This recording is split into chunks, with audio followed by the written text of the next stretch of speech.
हे guys, welcome और welcome back to my channel. अभी हम पढ़ेंगे चैप्टर 1 पृथ्वी और रेखा जाल से संबंधित जितने भी स्वाध्याय के प्रश्न उत्तर हैं हम उसको अभी सॉल्व करेंगे।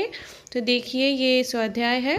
इसमें जो पहला प्रश्न है वो देखिए यहाँ पर है, सही विकल्प के सामने चौखट में सही चिन्ह बनाओ।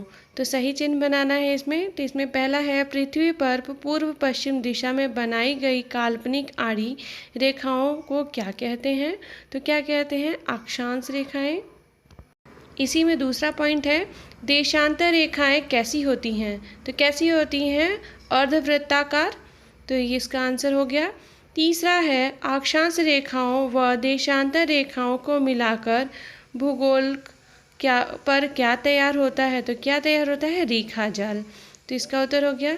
चौथा है, उत्तरी गोलार्ध में कुल कितनी अक्षांश रेखाएं हैं? तो कितनी हैं? 90। तो ये उत्तर भी हो गया। फोर्थ पॉइंट है, किन रेखाओं के कारण पूर्वी गोलार्ध व पश्चिमी गोलार्ध तैयार होते हैं? तो इसका उत्तर होगा देशांतर रेखाएं। अगला है, निम्न में से भूगोलक व बिंदु स्वरूप में कौन सा वृत्त है? तो कौन सा है? उत्तरी ध्रुव। नेक्स्ट है, भूगोलक पर 45 डिग्री उत्तर अक्षांश कितने स्थानों का मूल हो सकता है? तो कितने? कई। तो इसका उत्तर होगा कई। अगला प्रश्न है, भूगोलक का निरीक्षण करो और निम्न कथनों की जांच करो, अयोग्य कथनों में सुधार करो। तो इसमें पहला है, प्रमुख देशांतर रेखा अक्षांश रेखाओं के समांतर होती है। तो ये होगा गलत, ये अयोग्य है।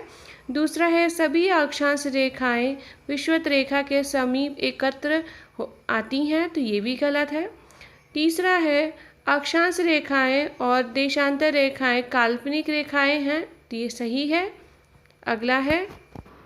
अगला है 8 अंश 465 उत्तर देशांतर रेखा है।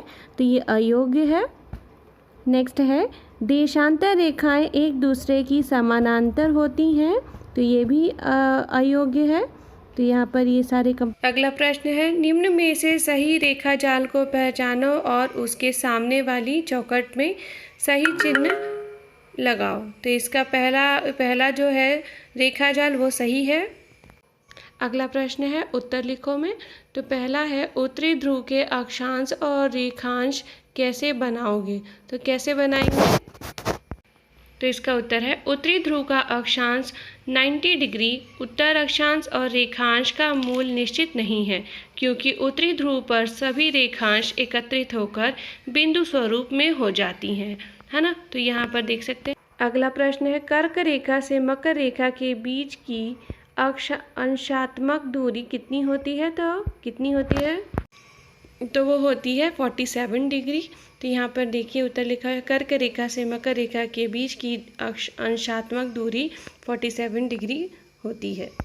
अगला प्रश्न है, जिस देश में से विषुवत रेखा गुजरती है उन देशों के नाम भूगोल के आधार पर लिखो। तो यहाँ पर बहुत सारे देशों से होकर गुजरती है। तो आप यहाँ पर उत्तर देख सकते हैं, ये ग्लोब बना हुआ है। देखिए विषुवत रेखा, ये ब्लू कलर की लाइन जो बीच में से निकली है, तो जैसे यहाँ पे देखिए, और ये सारे देश के नाम है जहाँ से होकर कोलंबिया, ब्राज़ील, है ना, Kenya, Uganda, Somalia, Maldives, Indonesia, ये सारे देश भी इनके नाम आप लिख सकते हैं। अगला प्रश्न है, रेखा जाल के उपयोग लिखो। तो बुक के अंदर ही देखिए आप रेखा जाल के उपयोग लिखा हुआ है। तो यहाँ पे देखिए यहाँ लिखा है, भूगोल पर अंकित अक्षांश रेखाओं और देशांतर रेखाओं के कारण रेखा जाल तैयार होता है। इस रेखा जाल का उपयोग पृथ्वी पर स्थान निर्धारित करने के लिए होता है। अभी इसी अगले पैराग्राफ में भी लिखा हुआ है, इस प्रकार हम पृथ्वी पर स्थान निश्चित करने के लिए अक्षांशों और रेखांशों का उपयोग करते हैं। वर्तमान समय में भी इस प्रणाली का उपयोग अत्यंत प्रभावी ढंग से किया जाता है। इसी में आगे लिखा हुआ है, देखिए, भौगोलिक सूचना प्रणाली तथा इंटरनेट पर गूगल मैप, विकीमैपिया और इसरो के भुवन जैसे संगणकीय मानचित्र प्रणाली में भी अक्षांश रेखाओं और देशांतर रेखाओं का उपयोग किया जाता है।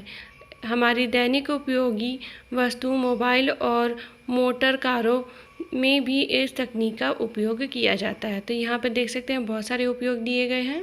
तो यहाँ उत्तर मिल गया। अगला प्रश्न देखिए लिखा हुआ है, निम्न तालिकाओं को पूर्ण कीजिए। तो इसमें देखिए पहला है विशेषताएं, अक्षांश रेखाएं और देशांतर रेखाएं। उसमें पहला है आकार। आकार में देखिए आकार हो गया। अब अक्षांश रेखाएं हैं वो खाली है, तो वहाँ पर जो उत्तर होगा, और देशांतर रेखाएं, उन दोनों का उत्तर यहाँ पे अक्षांश रेखा में आएगा। अक्षांश रेखाएं वृत्ताकार होती हैं और ये पृथ्वी पर खींची गई काल्पनिक वृत्ताकार रेखाएं हैं। और देशांतर रेखाएं में लिखिए, देशांतर रेखाएं अर्धवृत्ताकार होती हैं। ये पृथ्वी पर खींची गई काल्पनिक अर्धवृत्ताकार रेखाएं हैं। तो यहाँ पे इन दोनों का उत्तर हो गया। अगला फिर देखिए माप दूरी लिखा है, उसमें अक्षांश रेखाएं वाले में देखिए नीचे लिखा है माप दूरी में प्रत्येक अक्षांश रेखा का माप भिन्न होता है। इसी में देखिए देशांतर रेखाएं वाला जो ब्लैंक बॉक्स है वो खाली है, तो यहाँ पर इसका उत्तर है, तो वहाँ पर लिखना है प्रत्येक देशांतर रेखा का माप समान होता है। तो यहाँ पर ये इसका उत्तर हो गया। अगला देखिए बॉक्स के अंदर ही तीसरा है दिशा संबंध, उसमें अक्षांश रेखाएं वाला जो बॉक्स है वो खाली है, तो वहाँ का उत्तर है, तो उत्तर देखिए समीप की दो अक्षांश रेखाओं के बीच की दूरी सभी स्थानों पर समान होती है, अर्थात सभी अक्षांश रेखाएं एक दूसरे के समानांतर होती हैं। तो यहाँ पर इसका उत्तर हो गया।